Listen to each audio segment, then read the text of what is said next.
177 milhões de déficit, dívidas, dívidas e dívidas. Nenhuma outra palavra tem falado tanto sobre o Corinthians como essas. Tudo porque foi veiculado aí na imprensa o suposto balanço financeiro de 2019 do Timão, que indicava um aumento substancial na dívida causado pelo déficit de 177 milhões de reais. Mas o que tudo isso quer dizer? Bom, em parceria com a Central do Timão, eu começo aqui uma série de vídeos para te ajudar a entender mais sobre as finanças do Corinthians. E hoje vamos começar pela relação entre receitas e despesas, beleza? Mas antes, gostaria de te pedir para se inscrever no canal, deixar o like e compartilhar o conteúdo com seus amigos. Pronto? Antes de tudo e qualquer coisa, eu queria dizer que o Corinthians, ele é categorizado como uma associação sem fins lucrativos. Logo, não é uma empresa. Como o próprio André Sanches disse, o Corinthians não precisa dar lucro. Além disso, ele tem uma responsabilidade social mais forte que obriga o clube a dar conta de tudo que ele gasta, tudo que ele recebe. Todo orçamento precisa ser aprovado pela conselho, né, pelas pessoas que trabalham, pelas pessoas que estão ali. E não pode simplesmente gastar e depois informar quanto rendeu.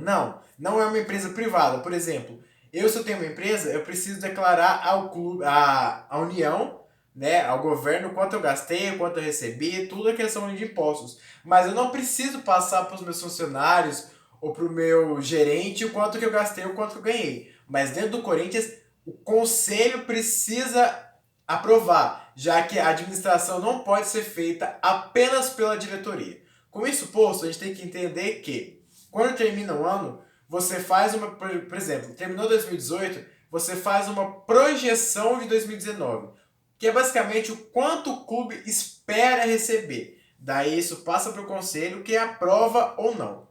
Aí no final de 2019, você faz o orçamento real, o resultado real, que foi quanto de fato o Corinthians recebeu e quanto gastou. Bom, a gente precisa entender isso para começar a discussão, beleza? Vamos lá. Vamos começar com as receitas, que fala de fato o quanto o Corinthians recebeu de grana em 2019, ou seja, o quanto entrou nos cofres do clube. E, enquanto assim, o Corinthians ele não é uma empresa de fato, mas ele pode operar como empresa. Logo, ele tem fontes de renda. E uma das principais fontes de renda de um clube de futebol são os direitos de transmissão.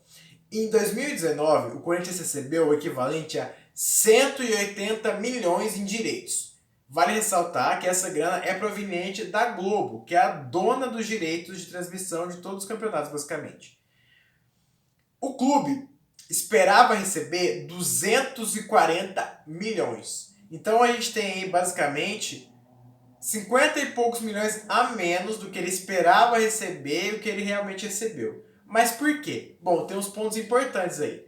Primeiro que o Corinthians não teve uma mudança no Brasileirão, que antes era um acordo ali feito entre a TV e o clube, mas hoje a divisão do dinheiro da TV é feita da seguinte maneira. Do total, 40% é dividido igualmente entre os 20 clubes da Série A.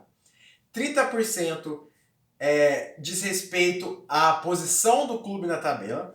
E outros 30%, aí é que tá, dizem respeito à quantidade de jogos transmitidos. Só que o que aconteceu? A Globo colocou, assim, a gente não quer afirmar que é intencional ou não, mas parece uma estratégia. A maioria dos jogos do Corinthians passou no pay-per-view, porque é uma maneira de você forçar a torcida do Corinthians, que é gigante, a assinar o pay-per-view, que é o serviço fechado ali da Globo para transmitir só jogos. Então, o Corinthians teve menos jogos transmitidos do que ele imaginava. Além disso, o clube ficou em sexto lugar, em sexto ou oitavo, nossa, não lembro, mas em oitavo lugar do campeonato. Logo, ele ficou abaixo da posição do que ele imaginava como favorável. Assim, recebeu menos. Então aí me parece uma estranheza, porque o clube não previu que a Globo poderia adotar essa estratégia. Como que ele coloca no orçamento um valor sem qualquer previsão disso, assim? Não consigo afirmar que não previu, mas pelo valor que ele coloca aqui no orçamento projetado, parece que não.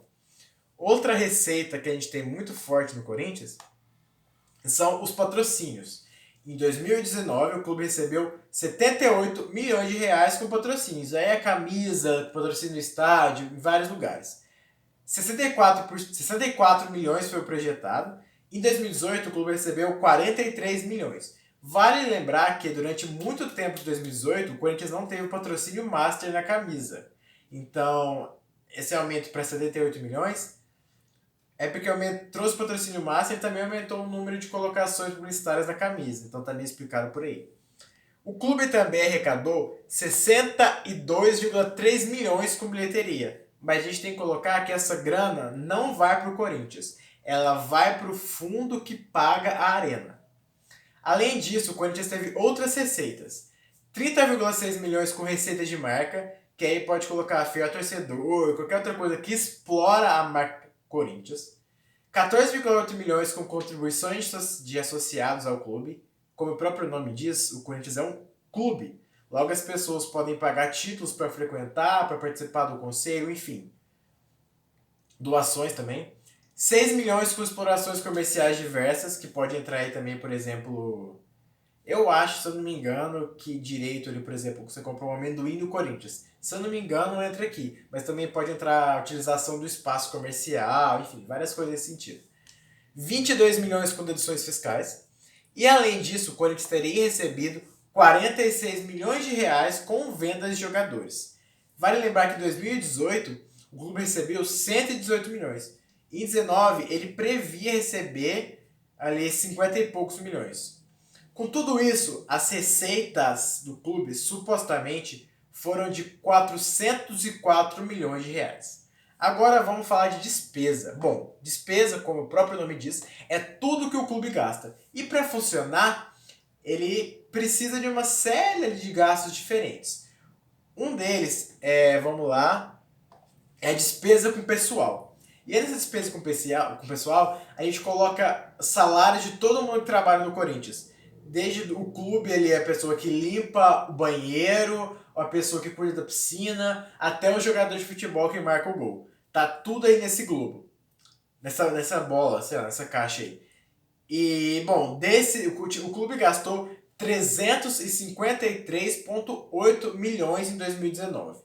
Desse valor, 261 milhões foi com salários e encargos. Em 2018, o time tinha gastado 212 milhões. 29,5 milhões foi com direito de atleta, contra 17 milhões de 2018. 63 milhões em amortização e direitos federativos, pode ser gasto com compra de jogador, por exemplo. 37,4 milhões foi o que ele gastou em 2018. Ou seja, de 2018 para 2019, o Corinthians encareceu seus gastos com o pessoal em mais de 86 milhões de reais. Logo, além de vender menos, o clube gastou muito mais com compras e com salários, o que é um ponto importante, pois ele gastou mais, arrecadou menos com salário, com venda de jogadores, e a posição na tabela não foi condizente a isso. Por exemplo, o Corinthians não ganhou o campeonato, o Corinthians não chegou a outra final, como chegou em 2019, 2018, que chegou na final da Copa do Brasil. Ganhou o título de campeão paulista, mas do brasileiro não foi muito diferente. Se eu não me engano, o Corinthians terminou o Brasileirão de 2018 em 11º, assim. Então, o encarecimento da folha e dos gastos não justificou-se em campo, já que não foi um ano de grandes alegrias ao Corinthians. A torcida do Corinthians. Aí que entra em contradição uma coisa que o Andrei Sanches diz nas entrevistas dele. Porque ele falou que é caro ter títulos. É caro montar um time campeão e o Corinthians ficou pagando, e ainda está pagando muito daquela trajetória vencedora de 2012, 2013. Mas um balanço desse me demonstra que o Corinthians encareceu, mas não trouxe resultado para dentro de campo. Então não é só ganhar um título que é caro, porque não ganhar também se tornou claro. E aí a gente traz à luz um monte de contratação mais ou menos, que não deu resultado em campo, que não são tão caras, mas que acabam gastando dinheiro. Então, a partir disso, a gente pode criar uma série de questionamentos sobre as finanças do clube. Mas vamos continuar com mais despesas. O clube tem despesas com jogos, porque para poder se deslocar a uma cidade, ficar em hotel, pagar segurança, pagar transporte, isso deu um total de 61 milhões de reais. O Corinthians também ele tem gastos com despesas gerais, que é conservar luz, energia, várias coisas assim. O que eu coloco aqui foi que teve um aumento dos custos gerais e administrativos do clube, já que a previsão era de 17 milhões de reais gastos com o clube, tá? O clube, que nesse clube a gente coloca a sede do Parque São Jorge, todo aquele entorno ali. A previsão era de gastar 17,5 milhões, só que o clube gastou 20,6 milhões, ou seja, ele gastou mais com o clube em si do que ele previa. Já com o futebol, o Corinthians teve um gasto de... Deixa eu ver aqui. O Corinthians teve um gasto com futebol de 16 milhões de reais em 2019. Que aí são só despesas com futebol, né? Com o jogo. Porque vale sempre a gente separar aqui que despesa com o clube é com a parte física, sede social, quadros, lá. E futebol é o que o clube gasta ali com a equipe principal de futebol, certo?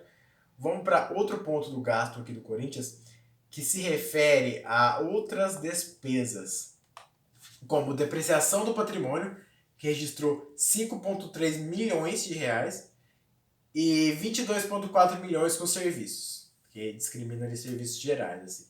Então o Corinthians teria gasto em 2019 491,3 milhões de reais. Aí você vai me falar, poxa, 491,3 menos 404 não dá os 177 falado. Realmente, não dá. Dá mais ou menos ali 90 milhões de reais que deu no saldo, né, entre o que gastou e o que ganhou. Aí já dá um problema, porque o Corinthians gastou muito mais do que ganhou, 90 milhões a mais. Mas para além disso, ainda tem outros encargos tributários que entram na conta. Por quê? Um ano não se paga apenas aquele ano. Ele acumula dívida de anos anteriores, acumula renegociações, acumula juros, acumula empréstimos que o time faz para ter receita em caixa. E isso vai ser o assunto do próximo vídeo. Mas bom, já deu para entender como que o clube recebe dinheiro, ou seja, ele faz receita basicamente com TV, patrocínio, doação, pagamento de FIA torcedor, pagamento de sociedade e venda de atleta. E ele gasta com pagamento de salário, compra de jogador, despesas gerais de uma casa, né, do prédio, das viagens e depreciação. No próximo vídeo, a gente vai entender quais são os encargos tributários e outras coisas nesse sentido que afetam também nos valores do Corinthians. Continue com a gente, lê o post completo no site da Central do Timão e acompanhe a página, beleza? Até o próximo vídeo, vai Corinthians!